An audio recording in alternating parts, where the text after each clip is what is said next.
भर्तियों में फर्जीवाड़े से बेरोजगारों में आक्रोश। कभी केंद्र कभी राज्यों में दिखा बेरोजगारों का गुस्सा।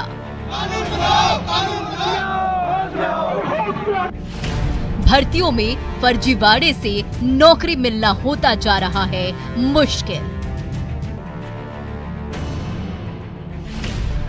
भर्ती का प्रोसेस होता जा रहा है लंबा, बेरोजगारों का टूट रहा है सब्र। नोटबंदी के बाद असंगठित क्षेत्र में बढ़ गई बेतहाशा बेरोजगारी। कोविड ने बेरोजगारी में किया कोड़ के खाज का काम। हरियाणा के बाद राजस्थान की बेरोजगारी दर देश में सबसे ज्यादा। राजस्थान की बेरोजगारी दर 26% से ज्यादा। मरुधरा के 56% ग्रेजुएट युवा बेरोजगार। बढ़ती बेरोजगारी बनती जा रही है असंतोष की महामारी। सुनो सरकार दो रोजगार। नमस्कार, बहुत स्वागत है आपका। प्राइम डिबेट देख रहे हैं आप, आपके साथ में जेपी शर्मा। बेरोजगारी कब नहीं थी? जब हम गुलाम थे तब भी थी, जब आज़ाद हुए तब भी, और आज जब हम अमृत महोत्सव मनाने जा रहे हैं तब भी दुर्भाग्यवश हमको ये बहस करनी पड़ रही है कि बेरोजगारी कितनी है और उसकी वजह क्या है। राजनीतिक दल एक दूसरे पर कितनी भी उंगलियां उठा लें, लेकिन सच्चाई ये है कि इसके लिए केवल सरकारें दोषी नहीं हैं। सरकारें सिर्फ सरकार में नौकरी दे सकती हैं, जिसकी एक सीमा है। समस्या की जड़ यहाँ भी ढूंढी जानी चाहिए कि हमारे यहाँ निजी व्यवसाय का विकल्प युवाओं को क्यों नहीं लुभा पाता। उद्योग क्यों इस तरह पनप नहीं पाते कि रोजगार के मामले में समानांतर भूमिका निभा सकें। इन तमाम पहलुओं पर आज प्राइम डिबेट में बहस होगी, इन सवालों के जरिए कि रोजगार कब तक केवल चुनावी मुद्दा बना रहेगा। रोजगार का मतलब केवल सरकारी नौकरी क्यों रह गया है, और कौशल विकास की बातें कोरी बातें ही बनकर क्यों रह गई हैं।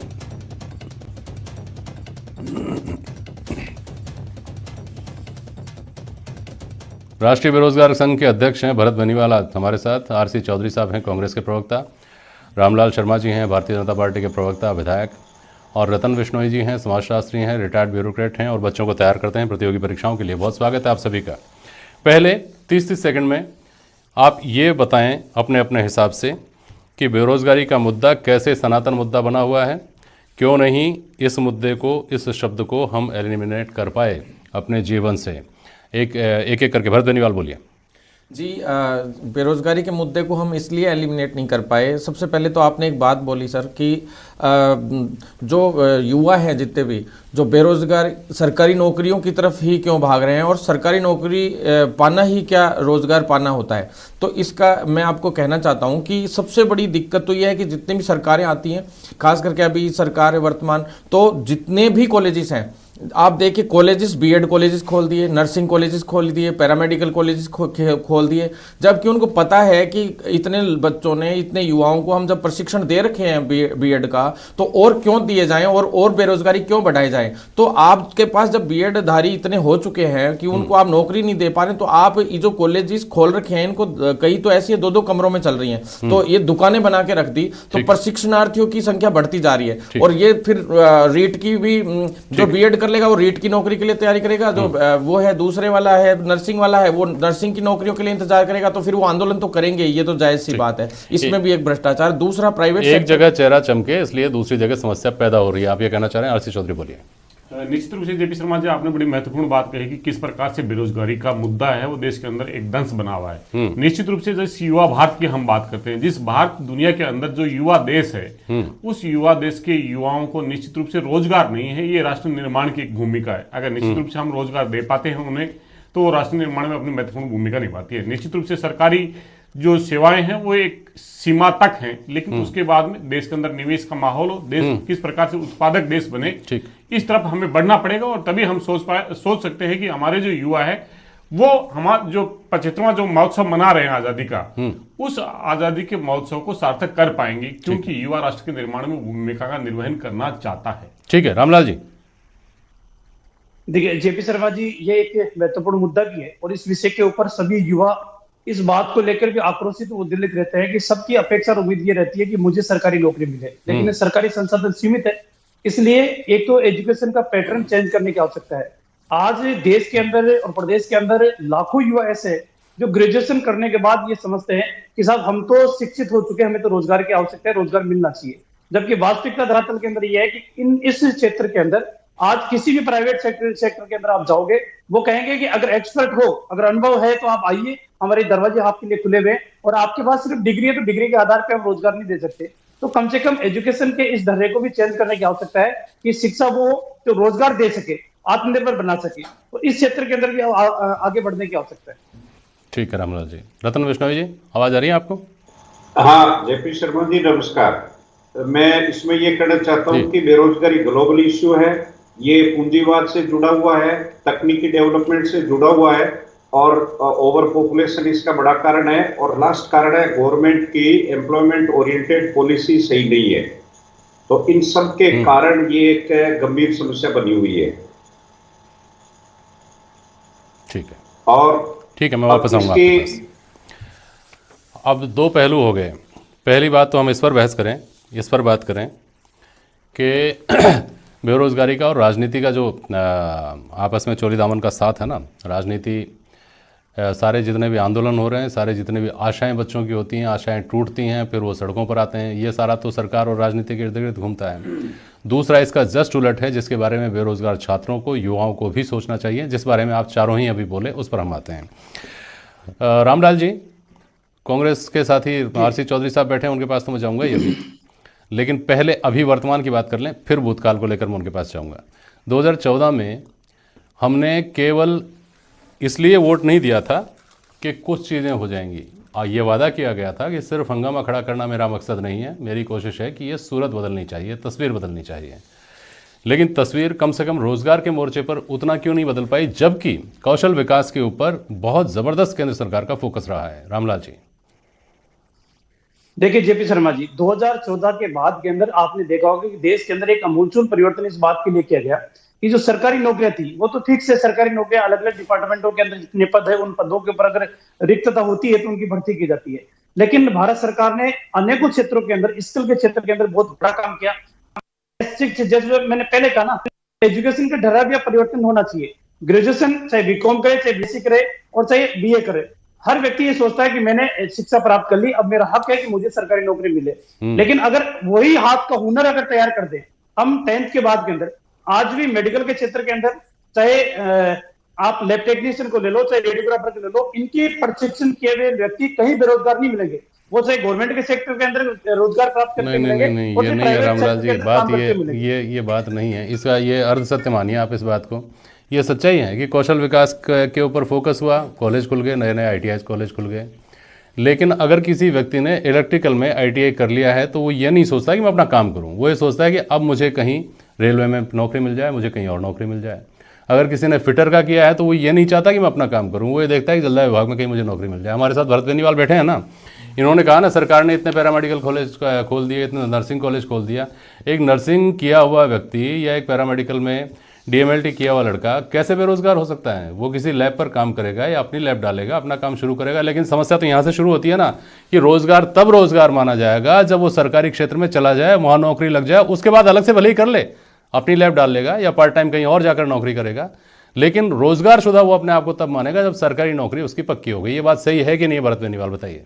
जी बिल्कुल, ज़्यादातर लोग जैसे पैरामेडिकल कोर्सेज हो, नर्सिंग कोर्स हो, बीएड धारी हो, सभी लोग जो डिग्रियां डिप्लोमे जितने भी करते हैं वो यही आस लेके करते हैं कि फर्स्ट प्रायोरिटी उनके लिए गवर्नमेंट सर्विस होता है, और उसके बाद जो है उनको जब नौकरियां नहीं मिल पाती तो वो प्राइवेट सेक्टर में अपने आप की कोशिश करते हैं। और जो स्किल डेवलपमेंट है वो स्पेशली स्किल के लिए जो कोर्सेज भी चलाए थे, केंद्र सरकार ने भी उसको आगे 2014 में लेके आए थे, तो उसके तहत भी अगर प्राइवेट सेक्टर में अगर उसको और और मजबूती से अगर राजस्थान में रखा जाए तो मेरे हिसाब से आगे आने वाले वक्त में जो युवाओं के लिए जो रोजगार और मजबूती से बढ़ेगा। लेकिन प्राइवेट सेक्टर में क्या है, सरकारें बिल्कुल भी ध्यान नहीं दे पाती है, ये बहुत दुर्भाग्यपूर्ण है। अभी राजस्थान सरकार का वर्तमान में देखें तो अच्छी अच्छी प्राइवेट कंपनियों को इनको आगे बढ़ाना चाहिए, साथ में कुछ ऐसा लेबर कानून भी बनाना चाहिए सरकार को कि शायद अब तक ये बात किसी ने बताई भी नहीं होगी कि लेबर कानून बनना चाहिए कि जो जितनी भी प्राइवेट कंपनियां हैं उनमें 5-5, 7-7 हजार में नौकरियां उनको करनी पड़ती है, तो वो इसलिए इससे डरते हैं। तो ऐसा कानून बनना चाहिए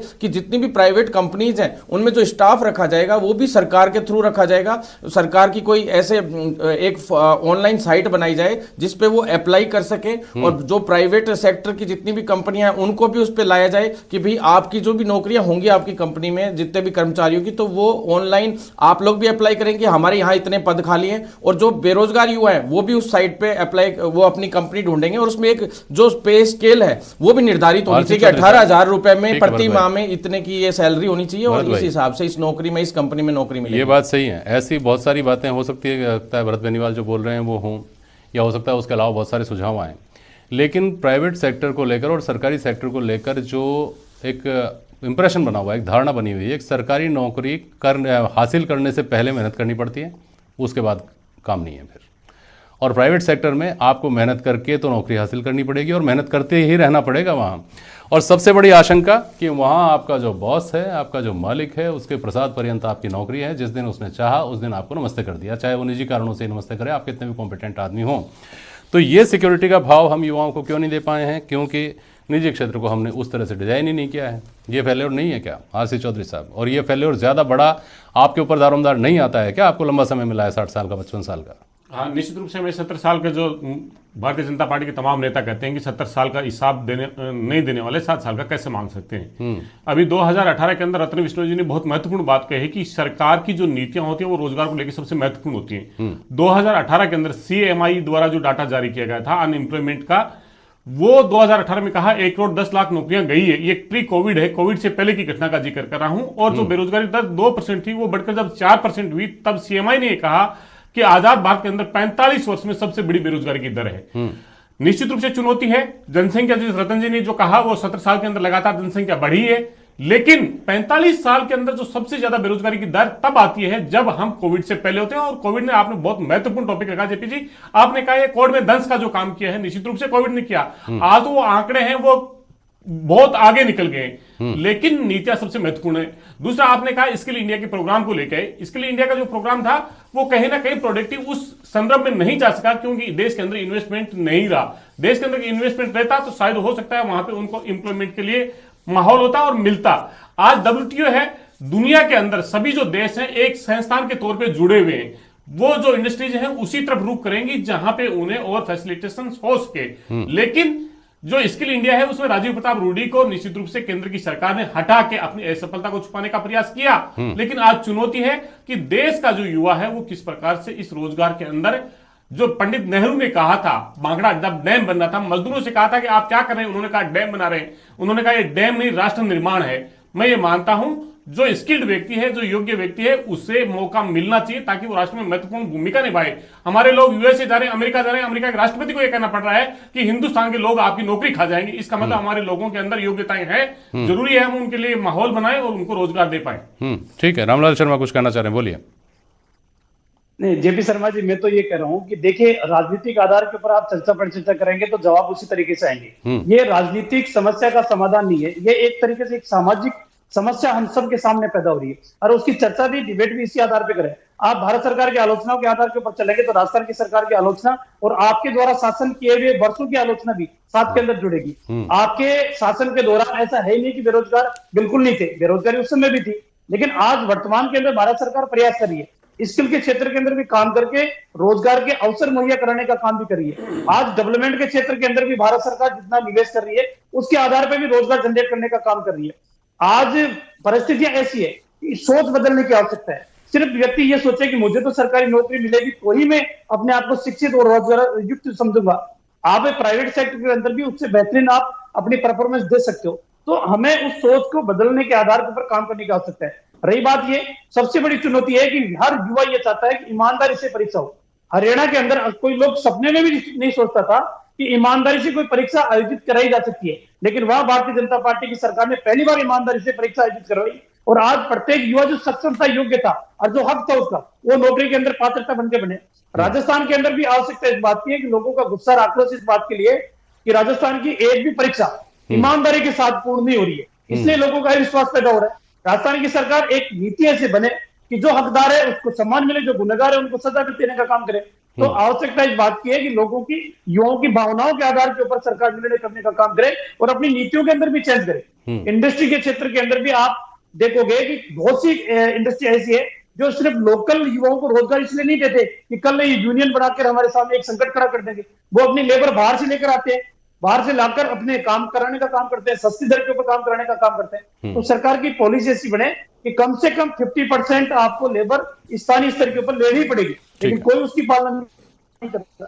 ठीक, रामलाल जी ने जो कहा, आरसी चौधरी साहब, एक पहलू कम से कम इस वक्त ये ज़्यादा प्रासंगिक हो गया है जब बेरोजगारों का के प्रदर्शन देश में चल रहे हैं। 2-1 दिन पहले बड़ी घटना जो हो गई थी उसके बाद में कि व्यक्ति सरकारी नौकरी के प्रति फैसिनेटेड है, इस पर तो हम बात कर ही रहे हैं। लेकिन वहाँ पहली बात तो जो वादे होते हैं वो हम इतने लाख लोगों को रोज़गार देंगे, हम इतने करोड़ लोगों को रोज़गार देंगे, उन वादों की पूर्ति नहीं हो और जब होने पर आए, जब प्रक्रिया में आ जाए तो फिर इस तरह की घटनाएं हो जो इन दिनों चर्चा में हैं, तो बेरोजगारों का आक्रोश फूटेगा ना। जेपी शर्मा जी, निश्चित रूप से मैं मुद्दे से बिल्कुल विचलित नहीं होना चाहता, क्योंकि ये मुद्दा है उस युवा के निर्माण का जो राष्ट्र के निर्माण का कर रहा है। आपने कहा चुनौतियां हैं, राजस्थान सरकार ने 1 लाख सरकारी नौकरियां दी, 83,000 प्रक्रिया दी ने। जो चुनौती आई, जो पेपर लीक हुआ, उस पेपर लीक के अंदर एसओजी ने तमाम कार्रवाई की और कार्रवाई करके प्रेस वार्ता करके और मीडिया के प्रश्नों का सख्त जवाब दिया और आगे ये जारी है। लेकिन मैं ये कह रहा हूं 2 तरीके होते हैं जेपी जी। एक तरफ मध्य प्रदेश है जहां पे भाजपा शासित राज्य है, व्यापम का घोटाला होता है वहां पे, और वहां पे जो लोग विसल ब्लोअर होते हैं, जो आवाज उठाते हैं, उन्हें कुचल के मार दिया जाता है। दूसरी तरफ राजस्थान की सरकार है जहां पे चाहे कितना भी बड़ा व्यक्ति हो, निश्चित रूप से जांच के जो दायरे में आएगा सजा मिलेगी। और राजस्थान के मुख्यमंत्री ने यह बात कही है कि हम ऐसा अध्यादेश लेके आएंगे ताकि इनके ऊपर गैर जमानती मुकदमा दर्ज हो सके और उनकी संपत्ति को कुर्क किया जा सके। देखिए चौधरी साहब, वहाँ व्यापम की यहाँ से राजस्थान से तुलना करेंगे, ये सब जगह सब कटघरे में खड़े हैं। व्यापम के मामले में आप सीबीआई जांच की मांग कर रहे थे, बल्कि आपने अल्टीमेटली सुप्रीम कोर्ट में याचिका लगाई जानी थी याचिका, यहाँ ये सीबीआई जांच की मांग कर रहे हैं। खैर छोड़िए, विश्नोई जी, ये जो बात आती है स्वरोजगार की, तो महात्मा गांधी के दर्शन के ऊपर चला हुआ देश है हमारा, तो ग्राम स्वराज, स्वरोजगार का और कौशल का जो पैटर्न था, जो हम अब इंट्रोड्यूस कर रहे हैं और चाह रहे हैं कि ये कौशल के माध्यम से बच्चों को रोजगार मिले। हमारा अपना कौशल जो परंपरागत धंधे थे, पुश्तैनी जो कामकाज थे, उसको हमने इतना कमज़ोर कर दिया, क्या ये सच्चाई नहीं है क्या, कि उसको छोड़ के हर व्यक्ति की जो पुराना पुश्तैनी काम कर रहा है, वो कोई भी काम हो, उसका ये रहता है कि मेरे बच्चे पढ़ लिख जाएं तो मेरी तरह नहीं जीना पड़ेगा इनको। बच्चे पढ़ लिख जाते हैं, पढ़ने लिखने के बाद में बच्चे उसी अंधी दौड़ में शामिल हो जाते हैं, वो लाखों की जो बेरोजगारों की भीड़ है उसमें शामिल हो जाते हैं, वहाँ उनके सपने टूटते हैं और आखिरकार या तो अपराध बढ़ता है, अवसाद बढ़ता है। रतन विश्नोई जी, आपको आवाज़ सुनाई दे रही है ना? जी जेपी शर्मा जी, मैं दोबारा कहना चाहता हूं कि बेरोजगारी हटाना किसी एक पार्टी के बस की बात नहीं है। बेरोजगारी तभी हटेगी जब अपनी जनसंख्या कंट्रोल होगी, गवर्नमेंट की पॉलिसी अच्छी होगी, साम्यवादी व्यवस्था होगी, तो 100% रोजगार होगा। नहीं विष्णु जी, एक मिनट, आप जनसंख्या की बात कर रहे हैं, चौधरी जी ने भी जनसंख्या की बात की। जब रोजगार की बात आती है तो जनसंख्या कहाँ उसमें बाधक हो सकती है? सरकारी नौकरी की बात आए तो जनसंख्या की बात समझ में आती है। जनसंख्या बढ़ती है तो रोजगार के अवसर तो उसके साथ बढ़ेंगे ना। जो व्यक्ति पैदा हुआ है वो रोजगार मांग रहा है तो वो आवश्यकता भी तो लेकर आया है अपनी, चाहे रोटी की हो, कपड़े की हो, मकान की हो, मकान से जुड़ी, घर से जुड़ी हर चीज़ की जरूरत उसकी बढ़ती है। रोजगार तो मैनेजमेंट की ज्यादा बात है जनसंख्या के लिहाज से, तो कम से कम सुनो तो सही, मैनेजमेंट क्या कर लोगे? 135 करोड़ के अंदर 2% सरकारी नौकरियां है, 98% प्राइवेट सेक्टर है। सुनो तो सही, कैपिटलिज्म, मैं कार्ल मार्क्स की बात करूंगा, मैं मार्क्सिस्ट हूं लेकिन इकोनॉमिस्ट होने के नाते मैं कहता हूं कि जब तक प्रोडक्शन सिस्टम कैपिटलिस्ट है तब तक 60% बेरोजगारी भगवान भी दूर नहीं कर सकता। कांग्रेस बीजेपी क्या करेंगे? ये कोई पॉलिटिकल मुद्दा ही नहीं है, ये मुद्दा है इकोनॉमिक सिस्टम का और पॉलिसीज का। अपने यहाँ पे कैपिटलिज्म है, मिक्स्ड इकोनॉमी है, 2% सरकार की नौकरियां, 98% प्राइवेट की है। रही बात हमारा प्राइवेट सेक्टर, हमारी मेंटेलिटी, हम गवर्नमेंट के सर्वेंट बनना चाहते हैं क्योंकि उसके अंदर सब तरह की सुविधाएं हैं। कितनी बदमाशी करो कुछ नहीं बिगड़ सकता, नौकरी से हटा नहीं सकते, जो चाहो वो करो। तो हमारा प्राइवेट सेक्टर इतना डेवलप नहीं हो पाया। अब ये किसकी जिम्मेदारी है? तो अब अपने फीता लेके नापो कि 55 साल और 7 महीने कांग्रेस के खाते में टिकाओ, बाकी बीजेपी के उसका टिकाओ, कोई मतलब नहीं है, कोई इसलिए सोल्यूशन उसी नहीं इस है। बहस को उस तरह से मैंने पकड़ा ही नहीं। और एग्जैक्टली वही बात जी। आप कह रहे हैं विष्णु साहब, जो मैंने कही कि सरकारी नौकरी में अगर हम हल ढूंढेंगे तो जनसंख्या और तमाम मुद्दे बाधक बनेंगे। हम अगर रोजगार की बात करेंगे तो ये सारी चीज़ें या तो समस्याएं छोटी हो जाएंगी या समस्याएं नहीं रहेंगी, बल्कि कहीं ये समस्याएं अपने आप इस मुद्दे को खत्म करने में फैसिलिटेट करने जैसी अवस्था भी आ सकती है। ये नहीं लगता क्या आपको भरत जी? जी बिल्कुल, बहुत बड़ी समस्या है ये। वैसे देखा जाए तो बेरोजगारी एक वास्तव में आने वाले वक्त में देखो, जितनी भी सरकारें हैं सिर्फ और सिर्फ उनके लिए एक ही मुद्दा बन के रह गया है पूरा का पूरा मामला। जो सरकारें हैं, जो भी पार्टी आती है वो सिर्फ और सिर्फ मैनिफेस्टो जारी कर देती है। मैनिफेस्टो जारी करती है, उसमें बड़ी बड़ी घोषणाएं कर देती है। सबसे पहले तो इन पार्टियों के खिलाफ कार्रवाई होनी चाहिए, ये मैं मांग करूंगा स्पेशल, कि न्यायालय में भी याचिका लगी है अभी, लेकिन इसमें यह होना चाहिए कि जो मैनिफेस्टो में आप डालो वो सब पूरा करके ही जाओ, उसका कम से कम 80% तो 100% आप पूरा करो। बड़ी बड़ी बातें होती है, बड़ी बड़ी डिंगे हाँकते हैं। अब गहलोत साहब की बात करें तो मुख्यमंत्री जी से लगातार हमें आंदोलन करने पड़ रहे हैं और उनसे मांग करनी पड़ रही है। देखिए किस प्रकार से अब रोजगार की बात है, प्रक्रियाधीन हमेशा भर्तियां क्यों रहती हैं, भर्तियां खत्म क्यों नहीं होती? समझ में आती है, रोजगार का विषय बहुत विस्तृत है और उस पर और विस्तृत चर्चा हो सकती है, लेकिन जहां तक सरकारी नौकरी की बात है उसके लिए या तो वादे होने नहीं चाहिए, और वादे हों तो तौल सतौल कर वादे होने चाहिए कि इतने पूरे हो सकते हैं, इतने ही किए जाएं, और नहीं किए जा सकें तो 5 साल बाद जो जनता की अदालत है उसके अलावा कोई और भी तरीका होना चाहिए अकाउंटेबिलिटी तय करने का। बहुत शुक्रिया आप सभी का आज प्राइम डिबेट में शामिल होने के लिए। आज के लिए बस इतना ही। नमस्कार।